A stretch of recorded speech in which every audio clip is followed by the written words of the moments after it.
abantu amu oluusi abamu gino ekintu fitina abantu Uncle Chams abantu you know there's something kyoyogedde wali nti mu ffenna tulinamu akasajja and naturally it comes out. Yes, it comes out. But I don't know how omuntu osobola otyo olwanisa akasajja kano waliwo abantu abamu nga yekimu bibiri ne bwoyogera bwogezi slip of a tongue agamba kyamagera nwanisa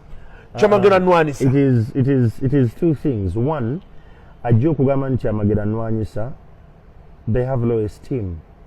They are not sure of what they're doing.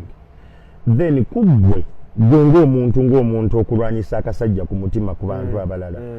There are some things you need to know that you cannot handle. Kukkiriza bukkiriza. You just have to agree. Nze sisobola kuba luseke. Naye gwe oli mu kugumu kyo.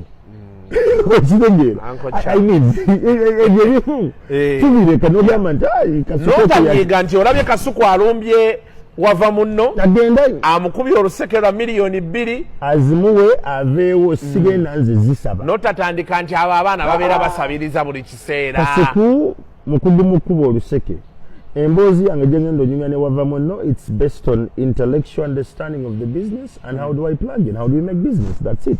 Nze sente zagenda zifuna mu intellectual property Kasuku yagenda zifuna mu luseke ekyo kkiriza nti ekyo tokisobola era bw'oba olabye nti awa nayogedde ne wava munno naye alabika gwe osobola omukuba oluseke namulabyemu obunafu obwo you go you lose nothing when you recommend someone or when you refer someone to where you see their power is actually going to thrive tolina kyovaako muntu ogamba nti genda ku kino naye ekintu wekiva ebiseera ebisinga abantu lwaki babeera ne fitina naturally they feel inadequate bawulira tebamala they feel they are not enough tulina greed balina omulugube abeerawo nga buli kimu akyagala buli kimu ayagala okirya buli kimu kikye you can't have everything baleka nkusese Kasuku mu nsi eno mwe tuwangaalira there is space for each one of us to thrive as long as you understand your niche and your power.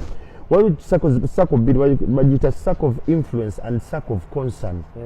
Circle of concern nti ekintu kino mbadde nkirinako okweraliikirira era ndi concerned ku kyo neesisobola kikyusa naye n'obeera ne circle nti kino nkirinako okweraliikira era nsobola okinfluencinga nekikyuka kati focusinga nnyo ku byosobola okukyusa gwe nga ggwe era byosobola okukola nga ggwe ebirala have a concern about them but you can change it kijja kujjamu akasajja mu bulamu ebintu ebimu ebyakasajja bye nalaba omwaka guno nafuna benzi yange omusajja ng'akubuuza Kasuku sente zigula benzi wazigyewa n'omubuuza what do you mean by sente zigula benzi nazigyewa Kasuku oba Museveni yakuwadde sente yeyakagaba sente so I'm like okay of course the questions became many then I decided to let the car go. Someone came, wanted the engine, and it was, you know, like the offer was good.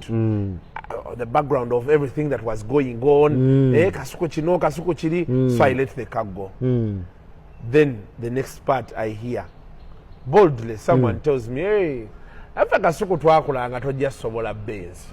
Wakitegedde bwokomye wene waffe. Two things happen. So I'm like, one, are these the people we are with? What? No. One, you let something go because you could not hold on to society pressure. Fuck the society pressure. I had the same thing here when I had Nganchari na Pajero. Nga abantu ngo balati bakitegeera. Musala gwe gwafuna yafunya atya Pajero. I mean, we have different models of life. Kyakubiri kyenda baawo nti the devil is in the details. The more you explain yourself, the more you're easy to beat. Kati bo bamanya nti gojagala nnyo okwennyonnyolako ne basigala nga bakupookinga until they had it gone and you came back to Toyota, which is not a bad thing.